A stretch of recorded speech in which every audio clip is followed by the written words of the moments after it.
नन्हे परिंदे की उड़ान। एक नन्हा परिंदा अपने परिजनों से बिछड़ा ढकर बहुत दूर निकल गया। वह काफी थक गया था। उड़ान भरने की कोशिश करता और बार बार कुछ ऊपर उठकर वह गिर जाता। एक अनजान परिंदा अपने मित्र के साथ यह दृश्य गौर से देख रहा था। दोनों उस नन्हे परिंदे के पास पहुंचे।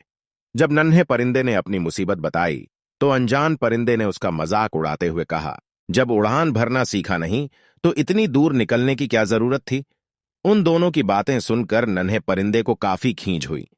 उसे गुस्से में देखकर अनजान परिंदे ने हंसते हुए कहा, देखो, हम तो उड़ान भरना जानते हैं और अपनी मर्जी से कहीं भी जा सकते हैं। इतना कहकर उन दोनों ने नन्हे परिंदे के सामने कई बार उड़ान भरी। आखिरी बार दोनों उड़ान भरकर जब वापस लौटे तो नन्हा परिंदा वहां नहीं था।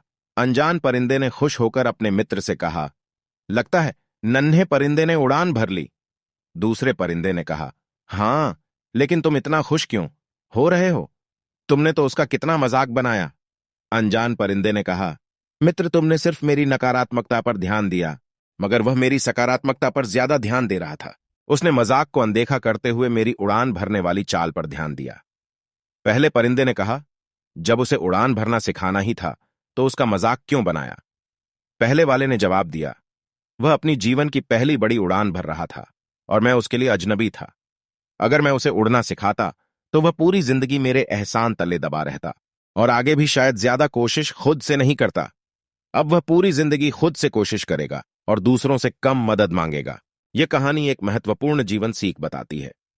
नन्हा परिंदा उस प्रतिभा और आत्मविश्वास के साथ पैदा हुआ था कि वह उड़ सकता है, परंतु उसे इसके लिए समर्पित प्रयास करने की आवश्यकता थी। जब उसे बार बार गिरते देखा गया तो अनजान परिंदा ने उसे मजाक उड़ाने की कोशिश की और उड़ने से रोकने का प्रयास किया। फिर अनजान परिंदा का सहयोग और समर्थन नन्हे परिंदे की उड़ान भरने की कला को सिखाने में मदद करता है। नन्हा परिंदा निरंतर प्रयत्नशील रहता है।